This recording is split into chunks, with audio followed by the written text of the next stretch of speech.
Hello, my name is Luke. And my name is Piers. And welcome to On the Gallery Floor, a new contemporary art podcast where artists and audiences get to interview each other.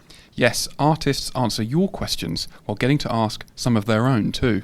By bringing you closer to the artist and the artist closer to you, we hope to transform contemporary art's reputation from an inaccessible conundrum to an ordinarily relatable experience for all. So, get your questions ready and meet us on the gallery floor. In this, our first episode, we're talking to the Irish-born conceptual artist Anne Tallentire, whose exhibition, Material Distance, is currently on show here at the John Hansard Gallery in Southampton. Anne's exhibition makes us think about the spaces we call home and how we use them. Her art reimagines our rooms, houses and cities through surprising encounters with everyday building materials. You'll find drawings made from string, sculptures made from polystyrene. There's even a map of Southampton made from screws and index tags. To experience Anne's exhibition is to rediscover your surroundings and to engage with them in new, creative ways. Material Distance is showing until the 14th of January 2023. Well, hello Anne. Thank you very much for joining us. And we're here on the gallery floor amongst many of your artworks that we are showing in John Hansard Gallery at the moment. Piers, over to you.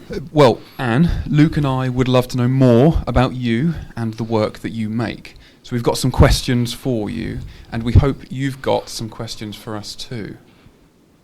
Okay. Well, let's get to it then. Thank you very much.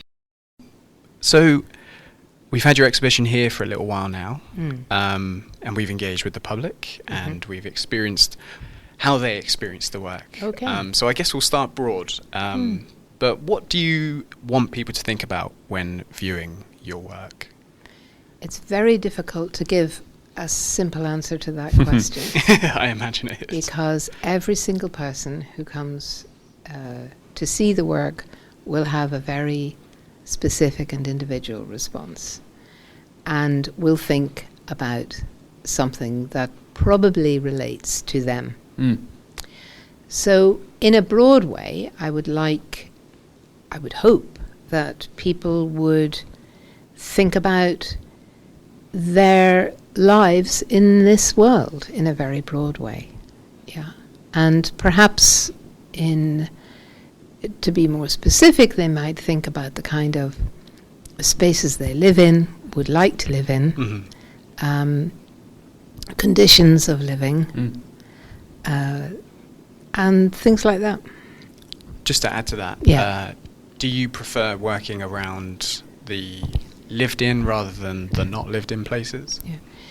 Not necessarily. As you might know from my first iteration of Outermost, I was looking at derelict sites in Belfast.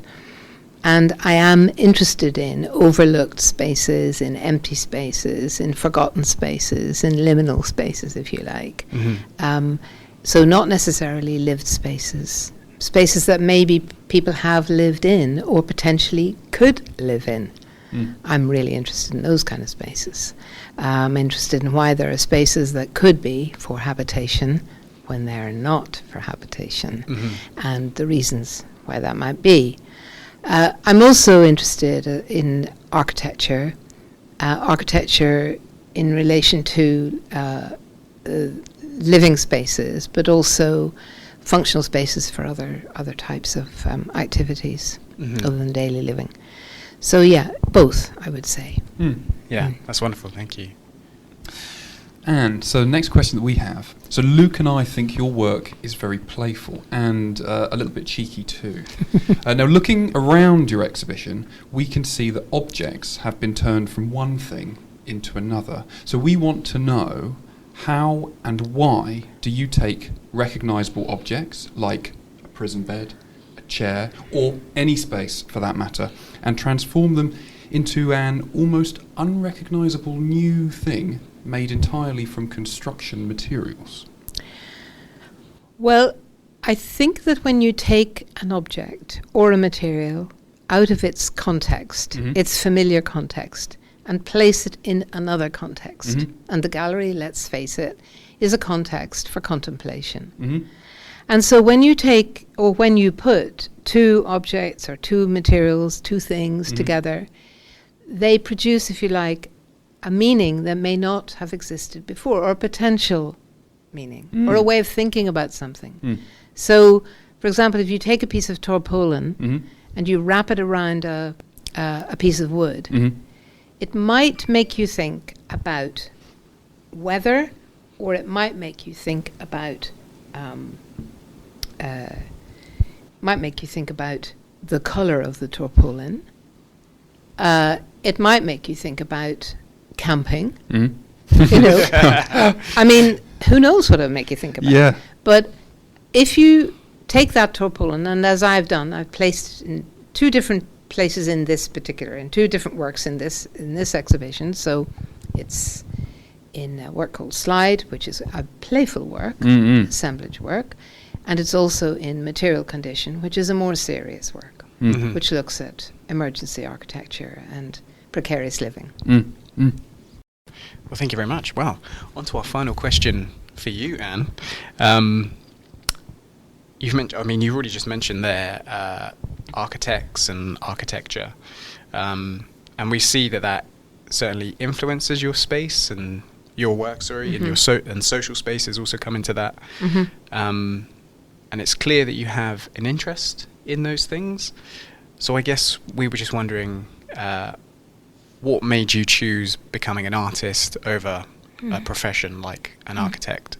Well, I wasn't very good at maths, and you have to be very good. You have to be very good at maths to be an architect. Yeah, sure.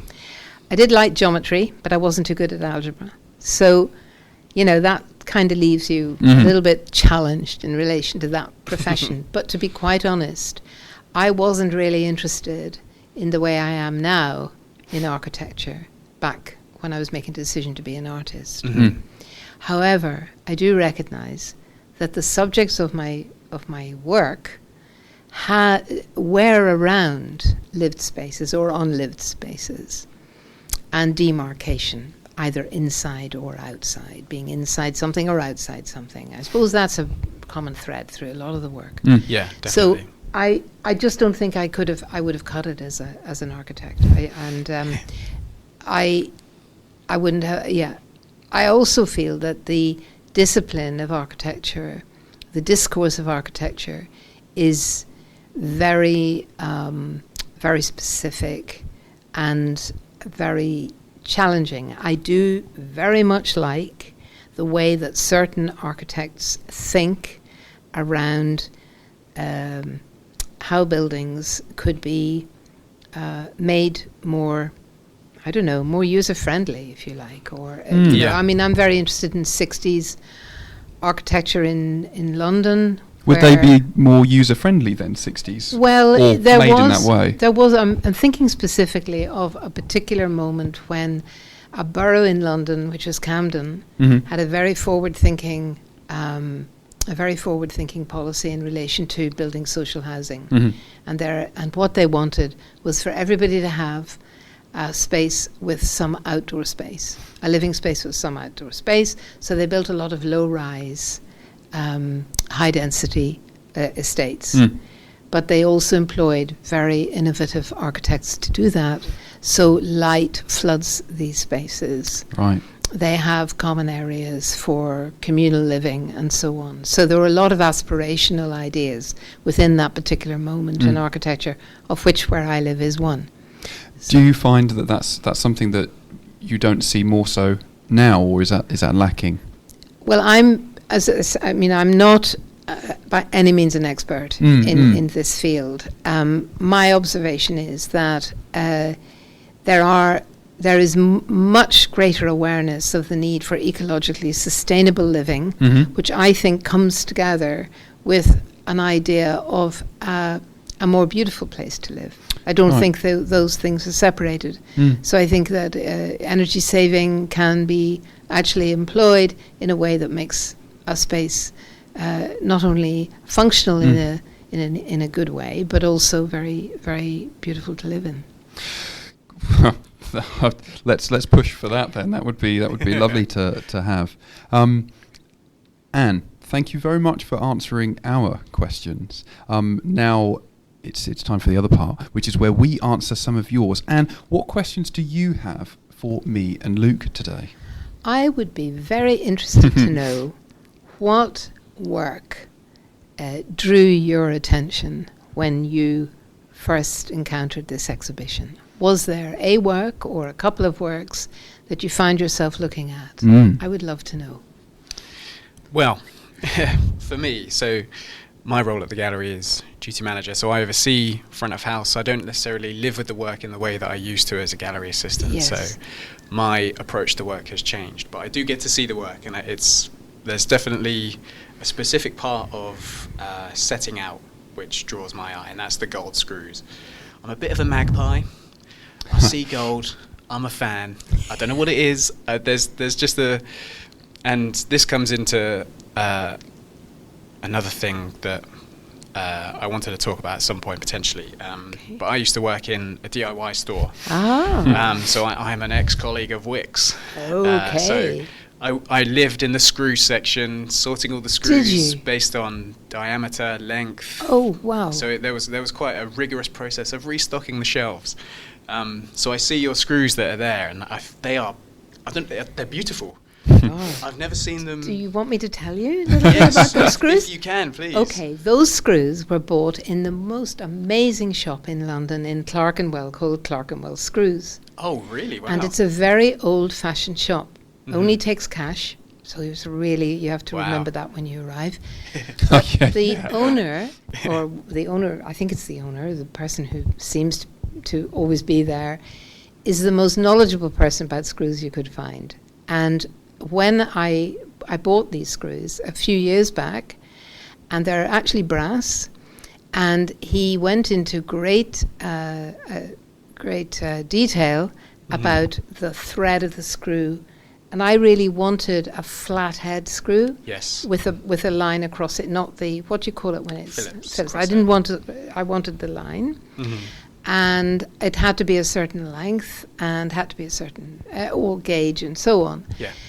Listening to the owner of that shop speak about screws is listening like somebody doing a PhD Vive examination. I mean, it is amazing, and he is a joy to go in there. But, I can't get the screws anymore. Really? And what you see here, and another set in 2 other iterations, it may herald the end of this work, but I can't go any further with it, because those screws are not being made anymore. Oh, no. And I think they're handmade in some way, or there's some element of the craft of them, which I haven't obviously remembered, but I do know that they are, he was very sorry, and he gave me a slightly longer screw the last time, still brass with the same flat head, very burnished, so I had to go home and clean them, but they're too long. Yeah. And he was really upset that he couldn't provide me with these precise screws. So that's one thing. And the other small thing is that I have a friend, a very, very good artist, called Adam Chodsko, who you may know of, who, when he first saw this work, wrote me a very nice letter about the work, and he actually talked about the screws and about how really skilled carpenters will always have the threads of the screws running in parallel when they work with them. And that's why they are all parallel with each other. I think so. In the work. And he had this sort of full appreciation of the quality of these screws. He really got it, and we talked about that. So it's lovely to hear your take of this, and that really pleases me, because that's got something to do with your life. That this incidental appearance of these screws has actually, made you think about it. It was certainly a blast from the past, but you mentioned that they are handmade, and I can tell, having handled the machine-built, mass-produced screws, they're made of metal, but they're almost flimsy.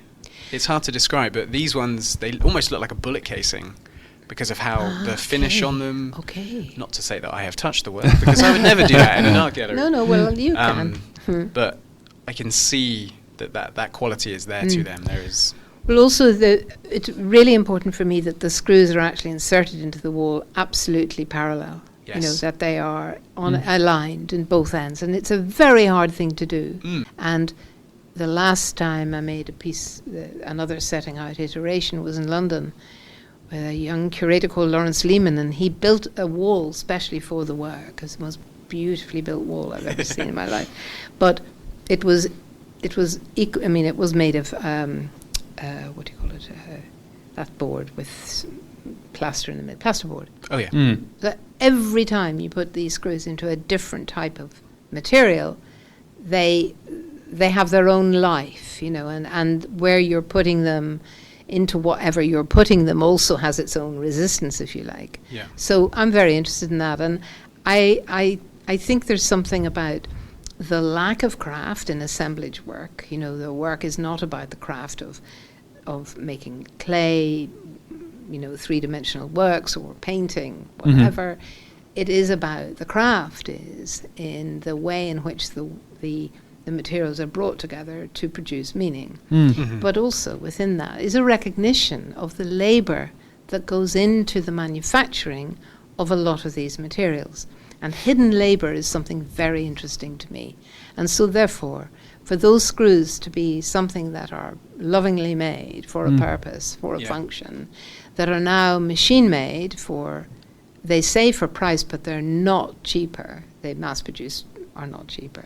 There's a whole, within that small element within the work, there is a lot to think about. Yeah. Well, it's interesting because Luke has come in and talked about his past employment at Wix, and you talk about craft, and I think a lot of people coming to see your show will recognise these rather ordinary materials but have a particular relationship to them. And people who are builders will think, oh, I know that. Yeah. And they will be able to see something which is familiar to them, but recognise something else has been done to it. And maybe they will get to re-experience or experience for the first time ever something different about these materials that they might be handling all the time. Yes, I would hope so. Yeah. I mean, if that happens, that's great. I remember in Derry when I was making the work, a work called Shelter, which involved all the materials for building an emergency piece of a building in an emergency situation. I remember, and I had an inventory of all the materials, a bit like List for area, but much more detailed. So every screw, every panel, everything was listed. And there were people coming in from the city of Derry looking at this list and discussing would it work, and building their sheds or their, whatever.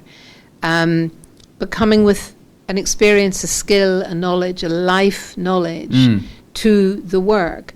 Now, if then that is a way into the work, and then there's a standing back, and I'm thinking, but why has she put it like that? Why is the string knotted in that way around that screw? What is it saying? Yes. That's when it becomes challenging. Yes, it's interesting how people may bring their lives to your show and then do, as you say, step back and think, but where's the artfulness here? Yeah. And then these other sort of thoughts may emerge. And do you have another question for us at all that we could possibly answer? Well, you didn't tell me which work that you worked well, you can't get out of it. Okay. So I'm still waiting for that. So, in terms of the work that sort of catches my eye, I'm going to be slightly vague and say the work that is on show starts to sort of encourages me to look around the work. I start noticing the dust on the floor, the polyfiller that has been put up or scraped over by some of our gallery technicians, the way some of the tape that is on your work, some parts start to curl at the edge, and I think, is that because of the heating in the room? And then you look at certain parts affected by the light. There's this wonderful ruby red piece of tape. And so you start noticing all these other things that you've never noticed before. And then you come back to the work and you think, oh yeah, I'm here in an exhibition. Yeah. So I think it has a really great quality, or it has a really great way of making you look outside of what you're seeing. So when you go home, perhaps you're in your flat or in your home, and you start maybe looking at your plug sockets, or you start looking at the threads on your bed sheet, something like that. Okay, good, thank you. Well, you wanted to know my next question, and you've more or less kind of answered it, because I was going to ask what do you think about when viewing the exhibition, and what you've just said about the work is really about the exhibition. It's about the affect of experiencing this work as a body of work. But I'm kind of interested, are there other things that you think about when viewing it? What I think about first off is beauty, and the beauty of everyday materials. And I normally think that something like a diamond is incredibly beautiful and incredibly complex. And when you compare something like a diamond to, say, polystyrene, normally we might think, oh, there's no comparison. But when you really look into polystyrene, it is almost as complex as crystal formations. And the tape, as I'd said a bit earlier, can have a shine as bright as a jewel. And I think as well, the work makes me think just how playful we can be and create something out of nothing. And I look at your work on our stairwell, which is a brilliant map made from self-drill screws and index tags, and you've got this wonderful poetic publication that comes alongside it.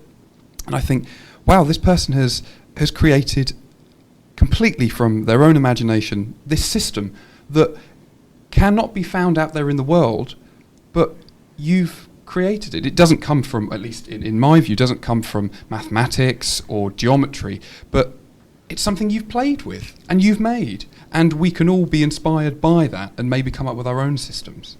Great, thank you.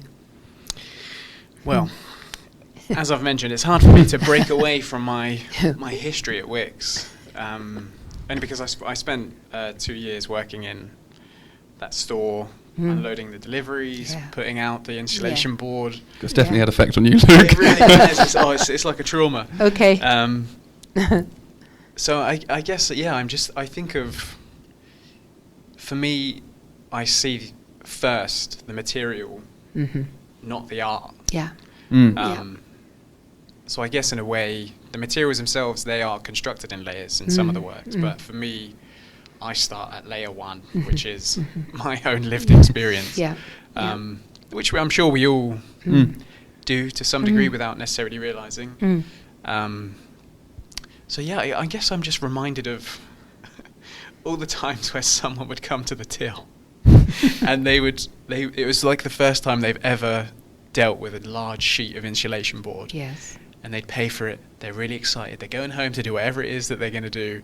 And they walk outside, the automatic doors open, and there's a big old gust of wind, and the sheet snaps in two immediately. Yes. And it's almost funny. Yes. It's almost a comical nature in your work that only lives within me, really. Of course. At least when I see the work. Well, the work lag that's there, that's the stack on its side of some grid board. That installation board. I've made note of that work specifically. Yeah, that makes me I think saw that stack. I saw a stack like that of those particular boards in King's Cross one day many years ago, and I took a photograph of it because the way that the material that has the grid pattern on it overlaps the edge of the polystyrene created this kind of wave formation and a really quite beautiful and unexpected visual symmetry, if you like, and visual interruption to daily life because it was poetic, I guess.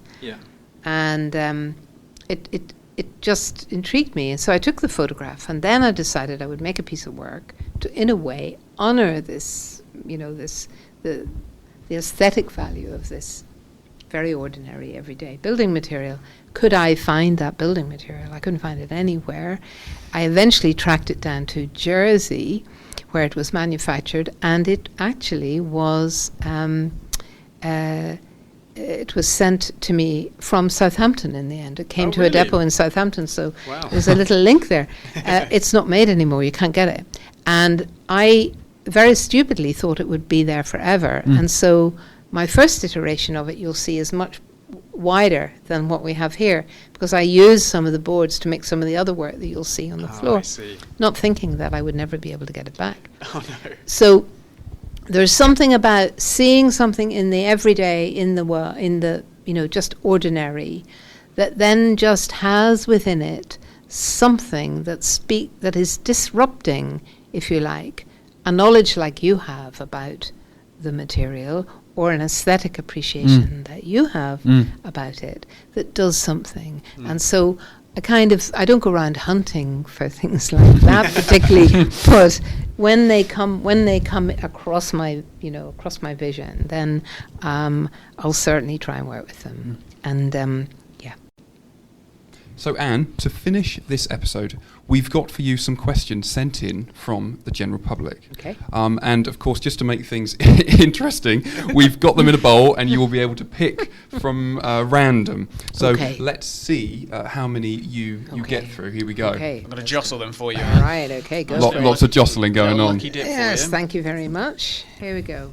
It's like Christmas cracker stuff. Is it going to be like a joke? Oh, I don't know. Okay. well. Hopefully not. How do you decide which architectural environmental features to include on your map and why? And this comes from Mark. I presume he means the outermost. I believe so. Outermost work. The decision about where to stop on a walk like that is when something disrupts, in a way I've just described, something that is just that little bit, it's not ordinary, it's extraordinary. Mm-hmm. Yeah. So it's something that I'm not quite sure I know why it's extraordinary when I look at it, It speaks to you. but it does. And when I look at it a little bit more carefully, I will discover whether it is actually something that I have seen and thought about before or not. And if it isn't, then that makes the first cut. And so it could be, for example, two houses built together on a 50s estate on the edge of the city, where the front doors are painted, both are painted white, but one is slightly off-white and the other is a pure white. And I just think that is where you see an example of where two people have made a decision about what they want for their homes. Yeah. So that agency, it's about really where people are doing things that, in a sense, are saying, this is an expression or an articulation of a thought I have or something I want to do in the world, and it may be as small as keeping my rusty gate or putting a bit of eco something, solar panels on the roof, or it may be that there's a strip of grass that hasn't been cut for a long time, or it may be a lawn that's immaculately cut. And all of these small nuances that make together the kaleidoscope of our lived environment are the things that I don't decide before I look at what is going to be included, but I do make a slight edit beyond where, so I stop, I look, I take a photograph. That is probably going to end up in the work, but then I may have 20 of these, and 3 of them are rather similar, repeating a similar theme, and I will edit it down to 1, so that then you will have, as you see here, the categories are spread, so that you have a kind of holistic view of a place, and there's enough variant within it to give you a kind of overview of what a particular estate might be like. That's wonderful. God, lovely. That makes me think about so many different things in the world. Just seeing the front door colour. Yeah. Things like that. Goes to says so much about everything, I'd say. Yeah, I think this work is then when I categorize things in relation to garden, for example, it draws attention to the fact that in these places, gardens mean different things to different people. Oh my gosh, yes. And gardens are allowed to be gardens by the council in some places and not allowed to be gardens by the council in others. So there's a kind of politics that comes into that as well. Yeah, I'm sure. Yeah, especially in these communal ones.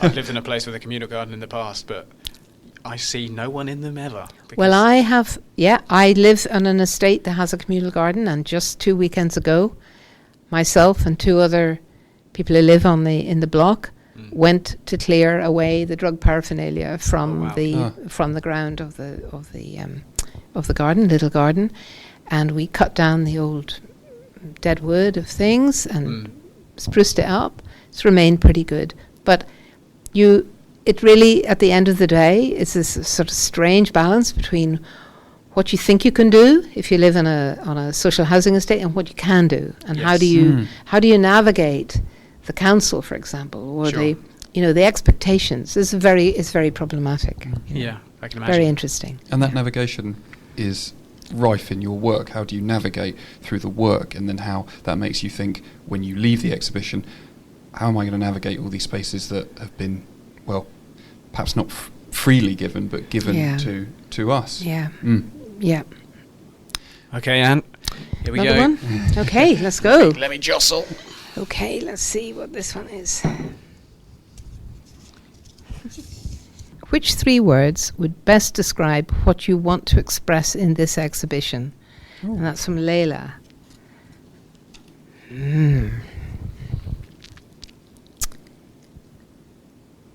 Okay. That's 4 words. Okay. Politics of space. Oh. What was the potential for the 4th word there? The. Oh, okay. But we didn't need that. Very, very precise. I like that. And would you like to pick one more question from sure. our audience? I'm very happy to. And I'm going to not jostle as well, but yeah, go for it, Anne. Okay, let's Thank you. Wow, this is a long one. With your background and interest in performance art, have you ever filmed any of your installations and included them as part of the exhibition, Anon? Yes, absolutely. I have indeed. I have in the past worked with another artist called John Seth. We have a collaborative practice called Work Seth Tallentire, and quite a lot of our work together involved performative actions that are then videoed and appear within the installation as part of the finished work. But also in other work that I've done, such as a piece called The Gap of Two Birds many years ago, I filmed my feet walking over a mountain in the west of Ireland, and that then became a video which is part of an installation, but it also exists as a freestanding film video in its own right. So yes, I have indeed, but it's not filming. This question says, have you ever filmed any of your installations and included them as part of the exhibition, which is a different thing. And I wouldn't say that I have done that, but it's a great idea. There you go, you can take that one with you. I'll have that one. Yeah, that's great. Audience and artists coming together and, giving each other I'll take that. ideas. Yeah, thank you. Anne, thank you very, very much. It's a pleasure. This is the first of many in this series on the gallery floor, and it truly is an honour to have you here for our very first episode. So thank you very much for taking part. It's a pleasure. And I hope you enjoyed yourself. Thank you very much for listening, and we will meet you on the gallery floor next time.